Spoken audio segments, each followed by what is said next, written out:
Science Fantastic with Professor Michio Kaku. This is Science Fantastic with Professor Michio Kaku. On Science Fantastic, we profile the amazing, jaw-dropping scientific discoveries that are revolutionizing our world and touching our lives.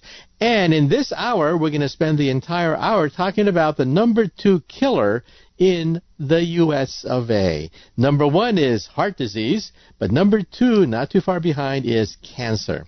In fact, if you talk to a random set of people, everyone knows somebody who had died of cancer. So with us today to talk about it is a science journalist with the New York Times. He's written extensively about cancer. The book is called The Cancer Chronicles, Unlocking Medicine's Deepest Mystery. And he starts with the fact that his wife was diagnosed with cancer, and as a consequence, he became an expert trying to understand for the layperson what cancer is, what the new therapies are, and that's what we're going to talk about today. We're going to talk about lifestyle changes. We're going to talk about new revolutionary therapies. We're going to talk about nanoparticles which can zap cancer cells one by one, giving us hope that one day we'll be able to rein in cancer. So once again, our special guest today is George Johnson talking about cancer. Did you know that we now know what cancer is? We can't cure it yet, but it's a disease of our genes. That is, tobacco can cause cancer, radiation, lifestyle, bad diet can cause cancer. But what causes a cell to go cancerous? It is a disease of our genes.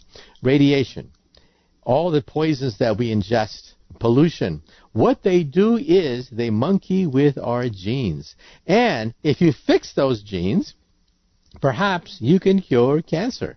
One of the bright spots on the horizon is something called immunotherapy and gene therapy, where we can actually augment and increase the power of our own immune system.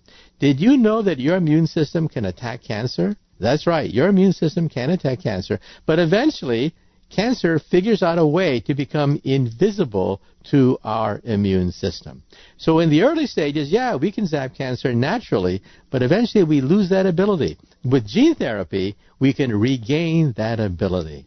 So once again, our special guest today is George Johnson of the New York Times, and the book is called Cancer Chronicles. We're very glad to have with us today George Johnson, science journalist with the New York Times. Perhaps you've read many of his articles.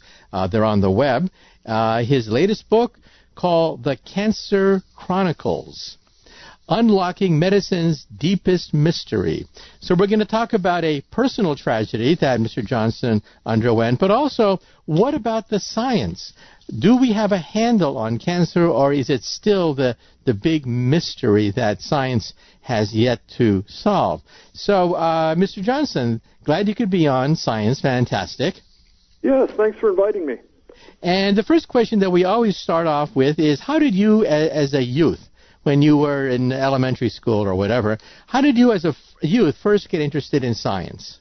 Well, I was really the typical young boy scientist, and in the late 50s and early 1960s, and I would see the pictures of scientists in white coats with all these interesting looking mysterious pieces of laboratory equipment and crackling electricity and glass tubes, and I thought, this is exactly what I want to do.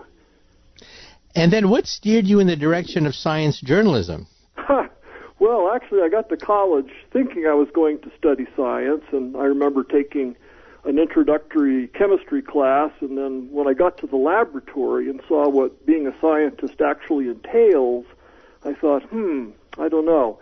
And then I took physics class, an introductory advanced physics class, and I found it fascinating, but I really hated doing the problems at the end of the chapter. You know, you had to do these calculations of what happens to the ball on the frictionless plane when it hits the loop, and I thought, well, maybe this isn't what I want to sign up for. At the same time, I was hanging out at the school newspaper and the literary magazine and writing for those, and it sort of converged where I realized I wanted to write about science rather than do science. Okay, fair enough. And your book, Cancer Chronicles, got good reviews, but tell us, it's based on a personal tragedy, right? Well, yes, that's when I first got thinking about cancer and became fascinated by it in a scary sort of way. It was when my former wife, at the age of 43, was diagnosed out of the blue with a stage 4 metastatic cancer. And, you know, of course, when something like that happens, you and your wife or husband or brother or sister or whatever it is, you want to learn everything you can about the subject. And that's when I became, you know, just fascinated in cancer as a phenomenon, and of course dreaded what was happening to my wife. And, you know, fortunately there was a good ending to that. Now, back then, there was not much in our arsenal. We had surgery. You could cut cancer, slice it up. You could have chemotherapy. You could poison cancer. And you can also have radiation. You can zap cancer, right? Yes, and all three of those were things that Nancy had to go through. But there was no cure, right? No, there's really no cure for, I mean, cancer is just not something that's often cured, especially when it's in the metastatic state. You know, there were certain cancers in early stages that you could probably say are cured, but in general, you know, cure means extending life for a longer time. Now, in Nancy's case, you could say it was cured because, you know, more than a decade later, she's still healthy, but there's always this anxiety that lurking somewhere in your body is, or some of those cancer cells, and that they're in a dormant state, and something, we don't understand what, might reignite them. So I don't know. I don't like to use the word cure, and I think it's being thrown around in a rather irresponsible way now with talks of the moonshot for cancer and admirable things like this that I think are probably raising false hopes. And chemotherapy is a process by which you poison healthy cells, but hopefully Yeah. the cancer cells die quicker. But therefore, isn't it horrible? Your hair falls out, you feel nauseous. I mean, oh yes, I mean, some people describe an oncologist as being a person who's an expert in poisoning you to the brink of death and hoping they can bring you back, and it'll be the cancer that's killed and not the patient. But it's also very, very effective. That's really, you know, probably what cured, if you can call it that, Nancy's cancer, or put it into this long, wonderful remission. But yeah, it's a sickening process, but, you know, it works. And the fact is, if someone were diagnosed today with the same cancer that Nancy had, they would undergo the same regimen of chemo, radiation, all, you know, preceded by surgery, because there's really nothing else they found that works for that cancer. Now, back in the 1970s, I still remember all the hoopla around President Nixon declaring war on cancer. We put men on the moon, and we're going to cure cancer. Yeah. Some people think that, well, maybe cancer won. And, well, how have the death rates changed? Have we really gotten a handle on it, even though there's no outright cure? The death rates, are they pretty much the same as they were back in the 1970s, or are death rates dropping as we get a better handle on cancer? Yeah, well, you know, they look at two things. They look at incidence rates, which is how often, you know, frequently a particular type of cancer occurs in the population, and then death rates, how often it kills people. The frequency of cancer in the population has remained more or less steady for the last couple of decades. There's been, you know, some glitches up and down, and usually, you know, they can be explained by, you know, various factors. And, you know, the death rates, it depends on the cancer. For some, they've remained stubbornly steady. The same percentage of people who get the cancer die from it. But there's been some big improvements in other cancers, like breast cancer. Okay. And some of this has to do with catching the cancer earlier, and some of it has to do with improved techniques for fighting it. But mostly these are old-fashioned, you know, chemo, radiation, and surgery, except done in a more refined sense. Okay, well, let's talk about the easy stuff, and then, of course, we're going to get into the genetics of cancer in a moment. Yeah. But the easy stuff, lifestyle changes. Are there some simple lifestyle changes that you can undergo to drastically reduce the rate of cancer? The one thing that would drastically reduce the rate of cancer in the world population would be to eliminate smoking. And, if we did that, cancer would be just a vastly less prominent problem than it is. It would still exist, obviously. We'd still have breast cancer, ovarian cancer, and all kinds of other cancers. Another thing is the vaccine that prevents the virus that causes cervical cancer. That's something, if we could have close to universal vaccine against HPV, human papillomavirus, that could essentially wipe out cervical cancer. So there are these things here and there that could be done that would have drastically good effects, and many of them are very low-tech like that. Don't smoke, get this vaccine. And talking about HPV, some people are saying that in addition to the pap smear, it's now possible to genetically sequence the HPV virus, which is directly linked to cervical cancer, and find out whether or not you have the cancer-causing variety of the HPV. Yeah, that's a dilemma because, then again, cervical cancer is such a horrible thing. It killed a woman that I used to know when she was relatively young, and why not err on the side of prevention? Right. And what about diet? Of course, that's the big one. What kinds of things should we do to change our diet? Very little of that makes much of a difference. I mean, the one thing they found is that it's not so much what you eat, but how much you eat. Or there's also a controversy over whether it's really simply eating too much that causes obesity or whether it's more complicated than that. It has to do with, your energy balance and hormones getting screwed up in various ways. Like, my colleague Gary Taubes thinks the big culprit is sugar. But in any case, obesity has been linked, I think, to almost everyone's satisfaction in the field of cancer science with increased cancer risk. But as for particular foods, the evidence remains very, very shaky.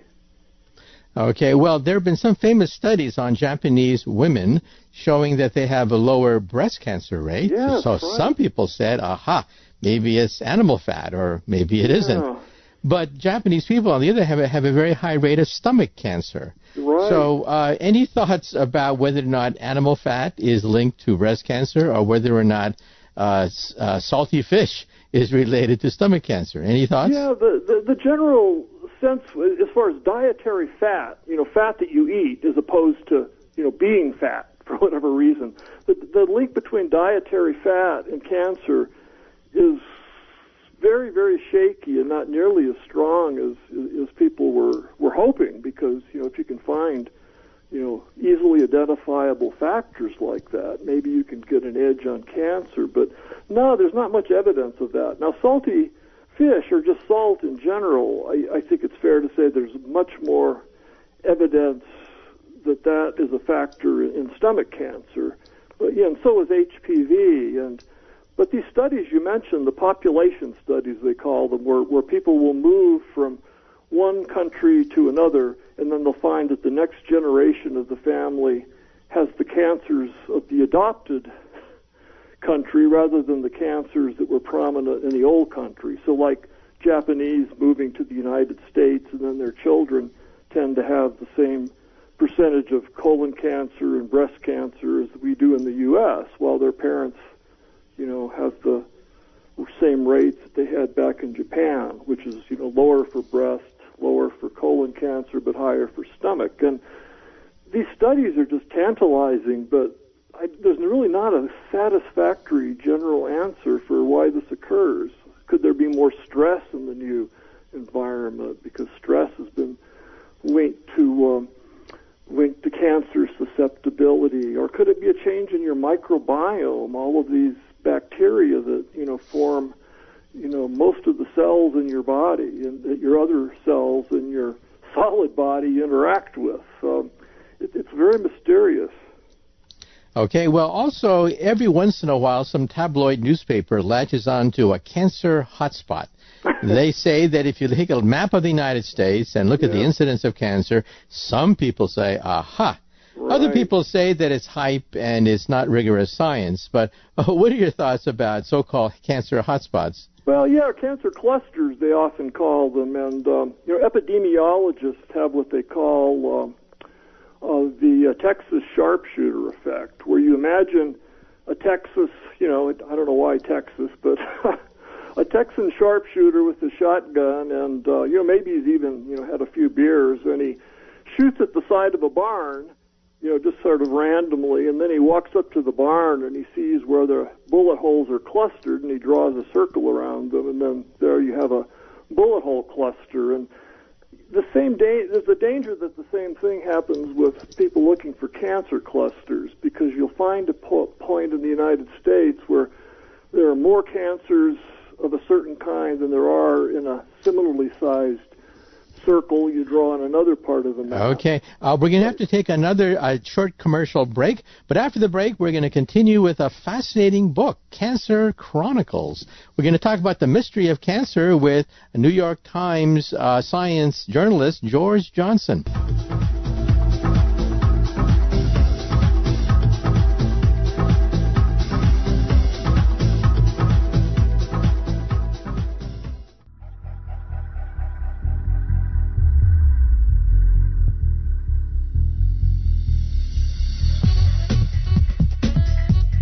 Welcome back to Science Fantastic with Professor Michio Kaku. In this hour, once again, we're going to be talking about one of the greatest mysteries of modern science, and that is, what is cancer? We have with us today George Johnson, science journalist with the New York Times, author of a number of great books. The book that we're talking about is Cancer Chronicles, Unlocking Medicine's Deepest Mystery. Also, he's the author of The 10 Most Beautiful Experiments, and also Miss Leavitt's Stars, the untold story of the woman who discovered how to measure the universe. So, Mr. Johnson, in the previous segment, we talked about lifestyle changes, we talked about things that may precipitate cancer, but now we have the Genome Project. Now it's possible to actually look inside a cell's gene and figure out with the relationship between what the cell does and its genetic makeup. So isn't it true, therefore, that scientists have been able to show that ultimately, after everything is said and done, ultimately cancer is a disease of the genes? Could you elaborate? Yes, that's right, and that was actually known long before the ability to sequence the cancer genome and the human genome from some very, very interesting experiments in the 1960s. And basically there's a certain number of genes that get knocked out or distorted somehow by mutations, and you get a certain combination of those mutated genes, and you get a cancer. Like, say, for example, there's a gene that regulates how quickly one of your cells divides. And there's another gene that monitors how many times the cell is divided. There might be another gene that looks for signs of inner turmoil in the mitochondria of the cell, and in other parts of the cell. And if things seem to be really out of whack, it can sense this chemically and then get the cell to commit suicide, which is called apoptosis, from a Greek word that referred to leaves falling from trees, like dead cells falling from the organism. And all of these things, these genes are made to control in a very orderly manner how all of the cells in your body divide and interact with each other, so no one gets out of hand and starts crowding out the others. It's when genes like these are knocked out by mutations that you become susceptible to cancer. And if you get a certain combination of them, the cell tips over and it just starts crazily dividing. Now, there is one gene that is rather interesting. It's called P53. It's a very long gene. Yeah. But apparently, when it is mutated, it's implicated in 50% of all common cancers. Now, it is not the cancer gene, because there are many of them. Yeah. There's dictionaries of cancer genes, in fact. But some of them are outstanding, right, and may one day give us a handle on cancer. But what are your thoughts? Well, yeah, I mean, that's a very important one. And there's, originally they would talk about, half dozen or a dozen genes that were implicated in cancer, and they continue to find more of them. But, the difficult thing is that these genes are also implicated and connected in very healthy activities of the body. Like P53 regulates, the cell cycle, how it divides and, in a certain rhythm and makes daughter cells which go on to divide. P53 is directing that, and P53 is involved in when a cell very normally reaches the end of its life and it's time to take it offline before it goes crazy, and then you kill the cell with apoptosis. So, all of these things are intertwined in the normal workings of the cell, and they can be intertwined in the abnormal workings. And, one gene might be mutated like P53, or it might be another gene. One of these new therapies is gene therapy. That is, you take blood from the body, you actually modify the genes of your T cells, your immune cells, put it back into the body, and lo and behold, it seems to attack cancer. So could you elaborate on some of the excitement generated by these still experimental new therapies? Yes, the immune system therapies, it's something that scientists were looking at for a long time, and it kind of fell in and out of fashion, meaning that scientists were excited about the possibilities and then discouraged, and lately it's undergone a resurgence in which, it seems like it's clearly something that's here to stay. It's, again, very puzzling in other cancers' mysteries. These therapies, they found that they work against certain advanced cases, for example, of melanoma, deadly skin cancer. And for a small percentage of the people with this cancer at a very, high stage of cancer development, very malignant, it adds years to their lifetimes, while before the best therapies might have added weeks or months. And, it's too early to say how many years it could be, or whether this will be indefinite, or in any case it will buy them a lot more time. But this is only a small percentage of the patients, and on most of the other patients, it doesn't really have that effect. So the real challenge now, or one of the real challenges, is figuring out why some patients are very responsive to this therapy and other patients are not. And again, it sounds like this, wonderfully friendly thing, toying with your immune system so it kills the cancer cells with the body's natural defense. But, these therapies, like others, have very bad side effects because, a lot of them, basically turn down the intensity of the immune system. Or no, I'm sorry, I said it backwards. They turn up the intensity of the immune system so it will attack these cancer cells. But, on the other hand, when you do that, you have the danger of autoimmune reactions where your system's going to attack healthy cells. And but, they're working on fine-tuning that and combating the side effects. So it's definitely something to be cautiously optimistic about. And if you get melanoma or one of the other cancers, to hope that you're in that small percentage of responders to this treatment. So there's gene therapy when you actually modify the genes of your immune system and put it back in the body. There's also immunotherapy, very closely related, where you strengthen the immune system. So in some sense, these are both forms of immune therapy. So right. The gene therapy is where you tweak a gene and immune system cells. You take the blood, you take it outside of the body, tweak it in the lab, and fine tune it to attack the cancer.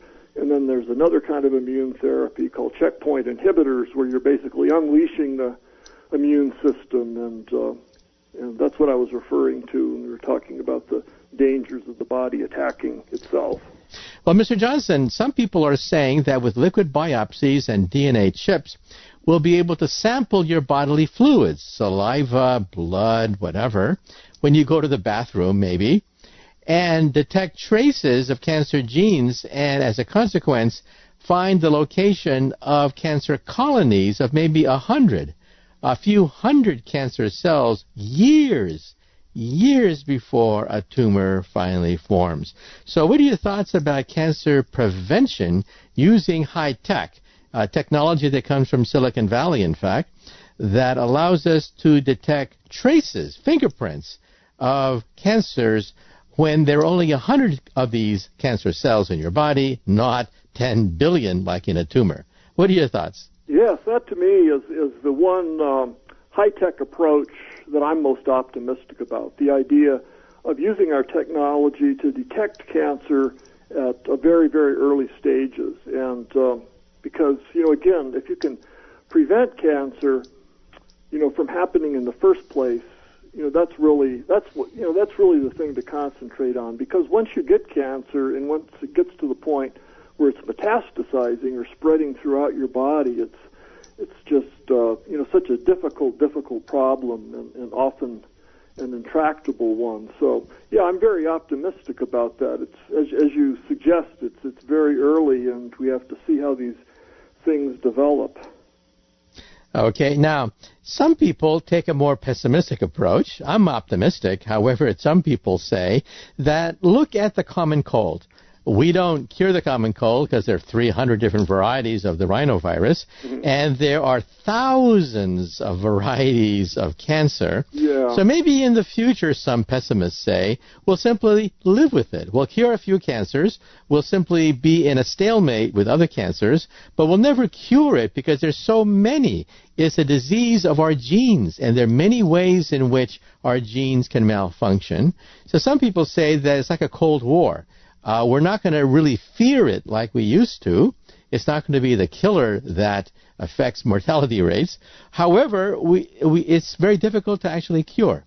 What are your thoughts? Oh, I don't think cancer ever will be cured. And I think I would call those people the optimists. If we can get to the point where most cancers can be managed as chronic diseases in the way that we've been able to do in recent years with AIDS, that would be a wonderful thing. The way I look at cancer, and one of the major themes in my writings about it, and including my book, is that cancer is an inevitable trade-off of evolution.